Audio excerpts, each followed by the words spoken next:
Hi friends, ఇప్పుడు వచ్చేసి అప్పుడు మేము చెప్పాముగా ఎర్రగడ్డలో పెడతా ఉన్నామని. ఇప్పుడు వచ్చేసి తీస్తూ ఉన్నాము. 3 నెలలు అయింది పెట్టి, ఇప్పుడు తీస్తూ ఉన్నాము.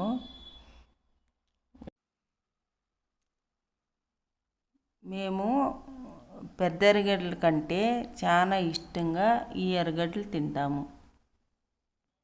చూడండి ఫ్రెండ్స్, ఇది వచ్చేసి మేము చిన్న కుంపెట్లో వేసాము.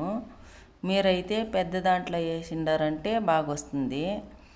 ఇంకా మట్టి ఎక్కువ వేసి బాగా పెంచారంటే ఇంకా బాగుంటాయి. మేమైతే చిన్న చిన్న తొట్టుల్లో వేసి పెంచాము. ఇంకా ఎంత బాగా వచ్చిండాయంటే, ఈ ఉల్లిపాయలు వచ్చేసి సాంబార్లకి ఎక్కువ యూజ్ చేస్తాం మనము. సాంబార్లు అంటే ఇప్పుడు వచ్చేసి మునక్కాయ సాంబార్, ముల్లంగి సాంబార్, వీటికన్నీ యూజ్ చేస్తాం మనము. ఆంధ్రాలో అయితే చింతకాయ చట్నీ, చేపల పులుసుకి వీటికన్నీ యూజ్ చేస్తారంట. చూస్తున్నారుగా, 6 కుంపట్లో పెట్టిండేది 5 నిమిషాలని పీకేశాను నేను. ఈ ఎర్రగడ్డలుకి ముందుగా ఒకరోజు ముందుగా నీళ్ళు వదిలామంటే మరుసటి రోజు ఈజీగా ఉంటాయి పీకడానికి. ఇట్లా హార్వెస్ట్ చేస్తుంటే నాకు చాలా సంతోషంగా ఉంది.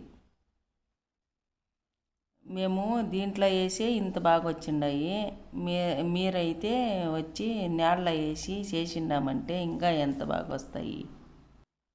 మేము ఇలా వస్తాయని అనుకోలేదు, వస్తాయనుకున్న దానికన్నా బాగా వచ్చాయి.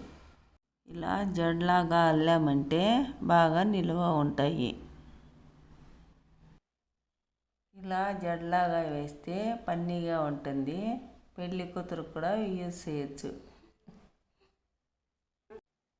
చూస్తున్నారుగా, అల్లే విధానం మన జడలాగే ఉంది. మీకు కావాలంటే చూసి నేర్చుకోండి. ఈ వీడియోలో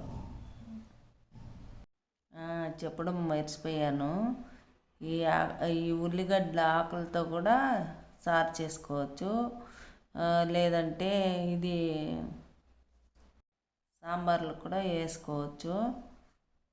ఇలా అల్లుకుంటూ ఉంటే బాగుంటుంది.